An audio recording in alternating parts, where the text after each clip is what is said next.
Starting Chapter 2 is the unboxing of the linear bearings and guide rails for the elevator. First thing out of the box was a bag of hardware. We'll figure out what those are for later. Next out was a lever of some kind. Nothing in the box or bag stated what everything was for. And finally, here are the two guide rails. Now getting a look at one of the linear bearings. I did not know it came with two linear bearings for each rail. Later, we will see that that was helpful.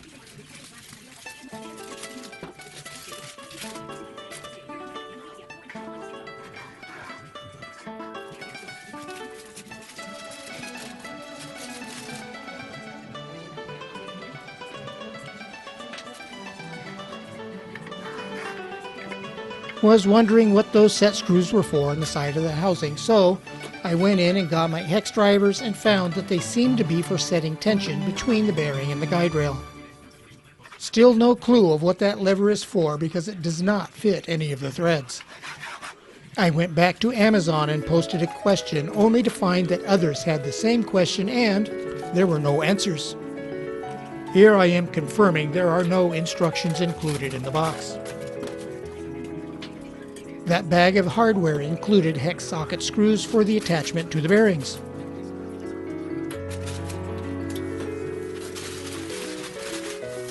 Now it is time to get a look at the linear actuator. No instructions or specifications in the box, but those are available online from the manufacturer.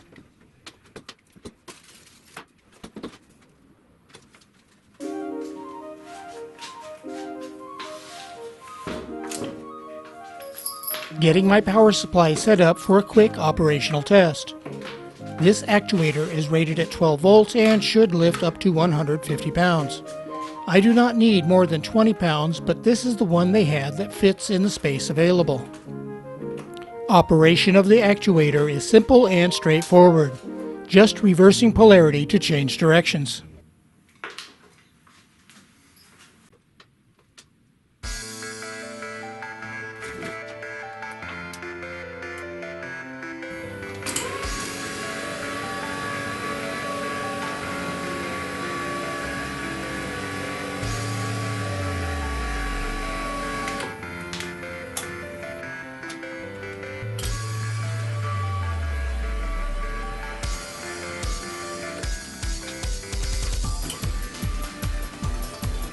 Now I'm ready to start building my prototype elevator for the sewing desk. I should have all the parts needed. Up here in front are my two linear bearing guide rails. Over here are my prototype boards for creating the elevator platform, and there is my linear actuator. The guide bearings came with screws to attach, but they were a little bit too long. We had to replace those with some button head screws. And this plate, of course, is going to be attached to the back. I was having a little bit of a concern. The elevator is going to be mounted to this plate like this, which will be mounted there, and this will be vertical. But as this sits, there's going to be a considerable torsional load wanting it to pivot like this. And I was concerned that the screws holding this plate to those boards weren't going to be strong enough. So I am adding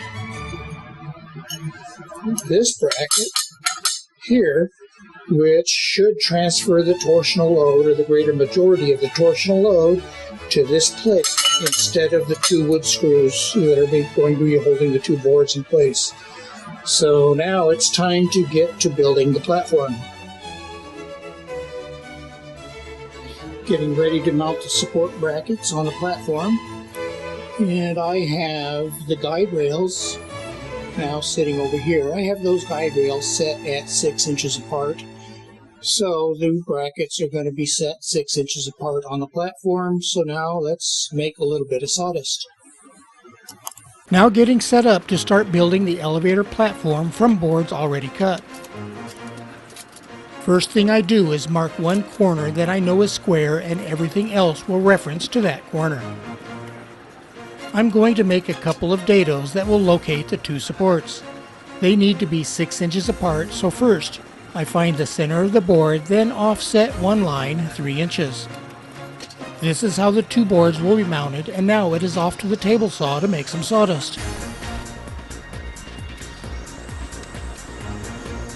Setting up the adjustable dado blade usually requires 2 or 3 test cuts before having it at just the right width. Gloves around the table saw are a big no-no, and the only time I wear gloves around it is when changing out blades.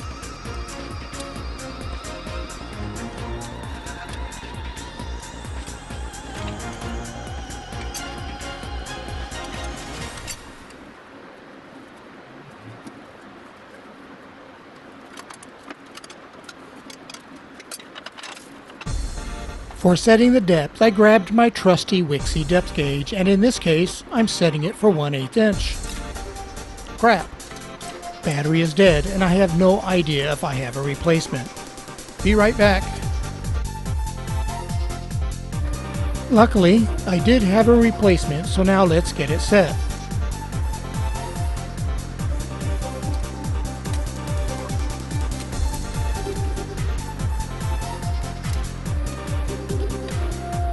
I had to shield my eyes because the floodlight from the camera was making it difficult to see the display.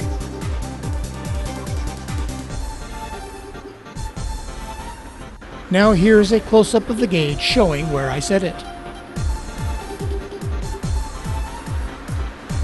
For the test cuts, I grab a piece of scrap and run it through with the miter gauge. I make the cut, see how it fits, adjust the blade, and repeat. I was lucky this time and got the perfect width in just 2 tries.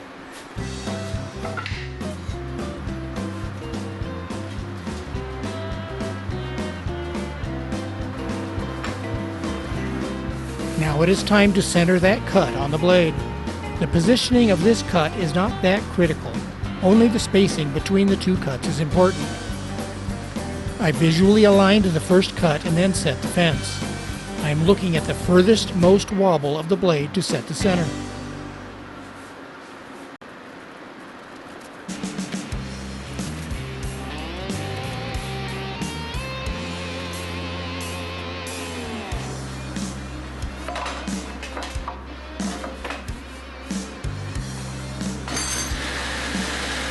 Whoops! No! Almost forgot to take the gloves off. You could lose fingers doing that.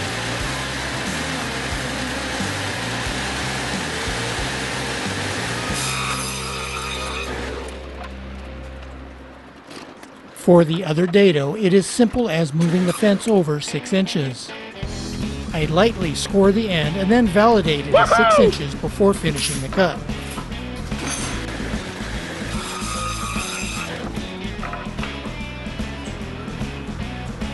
Perfect fit.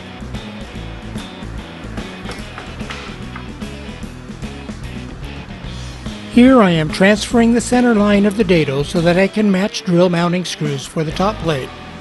Remember, this is not critical since it is only for a test. This platform will be scrapped when I am done validating.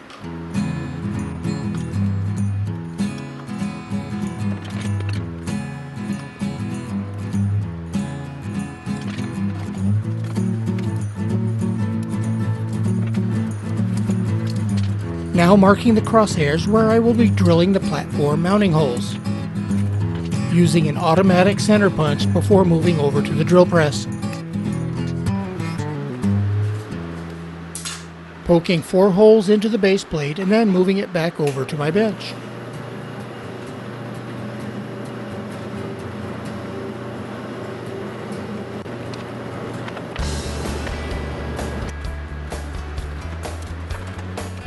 Now I grab a chisel and clean up the splintered wood created as the drill went through. Oops, sorry about that, camera is on the bench. Now ensuring the ends are all flush and then use a square so that for this test it is at least close to perpendicular. When I am happy with the setup, I match drill pilot holes for the 4 screws.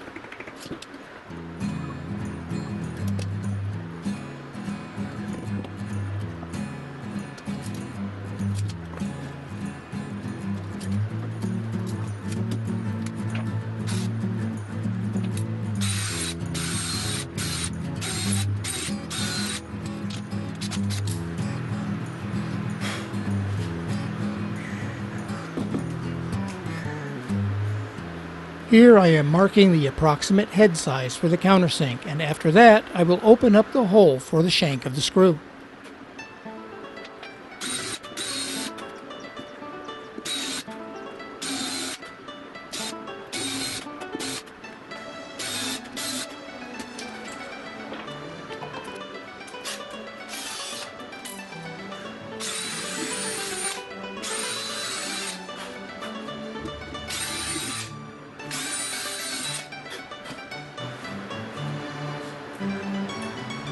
Now I find out I have a defective battery. Up here in the corner is a link to another video where I show the repair of that battery. Now hold on to your eye sockets while I install the screws.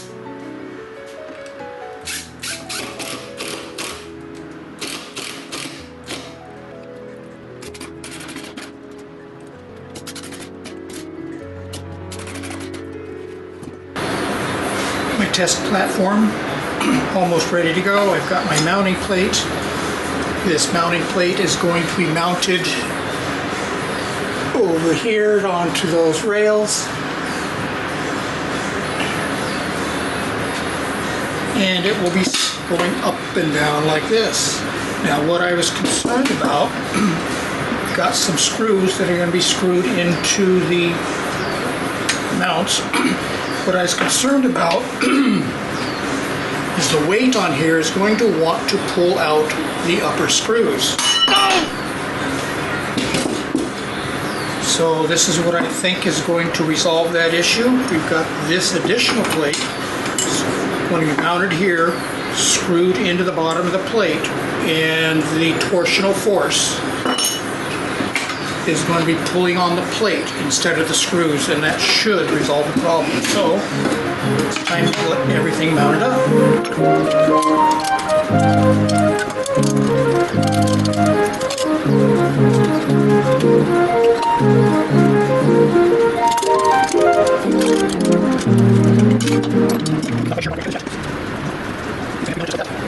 Drilling these 4 mounting holes for this plate needed to go in straight.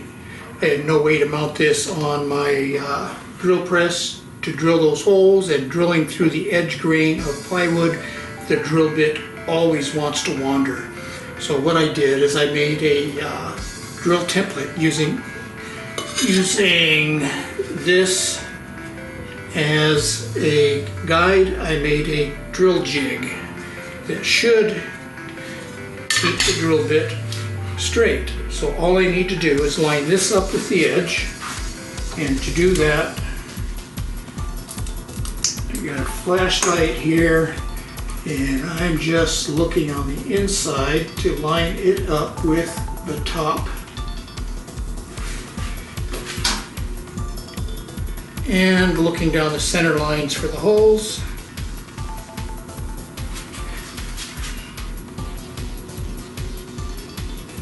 Keep everything aligned. And we'll carefully clamp this in place. Inspect again, making sure that I'm even with the top. Centered on the guide rails. I'm going to drill these first 2 holes, then ensure everything is parallel.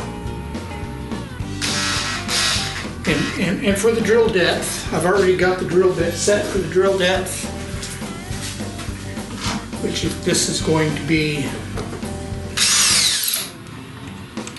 the screw, and you see I've got the drill depth where it goes all the way in, and that will be the stop.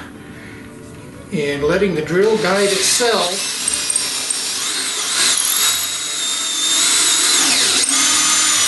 will keep it straight.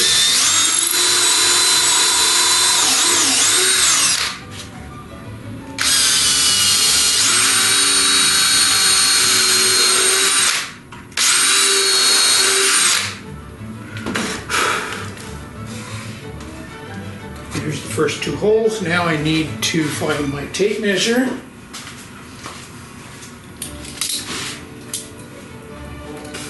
Making sure that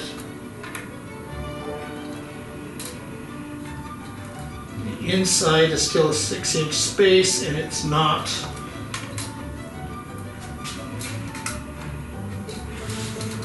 squeeze it in just a little bit. Okay, now we have the 6-inch spacing. And we can do the other 2 holes.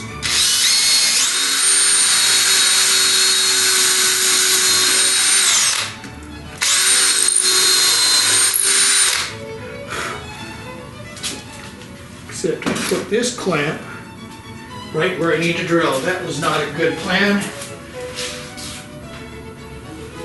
We definitely don't want that to move, so we're going to have to grab another clamp.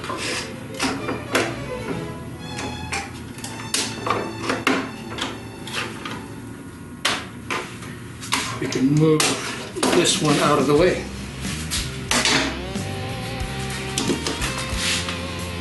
Now again, we need to double check. Don't need the flashlight in there anymore.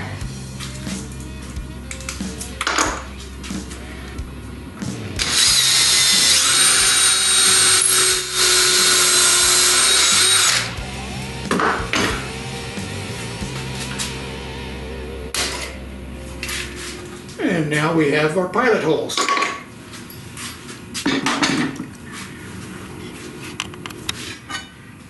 Back on the big bench, we've got our torsion plate mounted.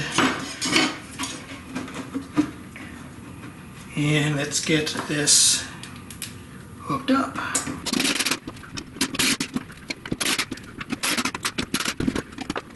Oh no. Looks like I needed a little bit bigger pilot screw. Kind of split the wood on that one, but that's okay. Remembering that this is just a test to validate my elevator is going to work.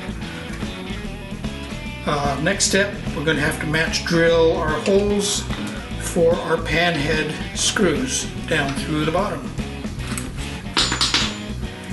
What I'm going to do, this is the same size drill. Let's see if we can get this positioned where you can see better down inside. Reposition some stuff on the bench. And I think we can see down here. The 2 holes in this plate are 1/4 inch. So we're going to take a 1/4 inch drill bit. And carefully put a center point.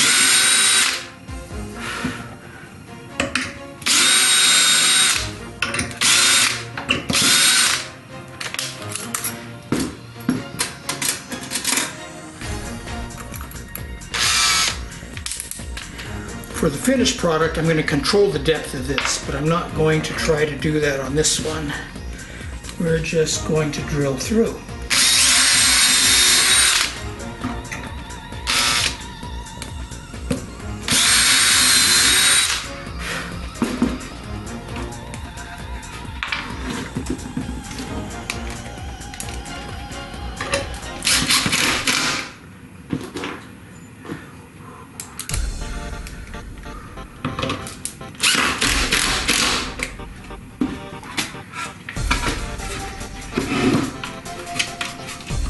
And there's my elevator platform.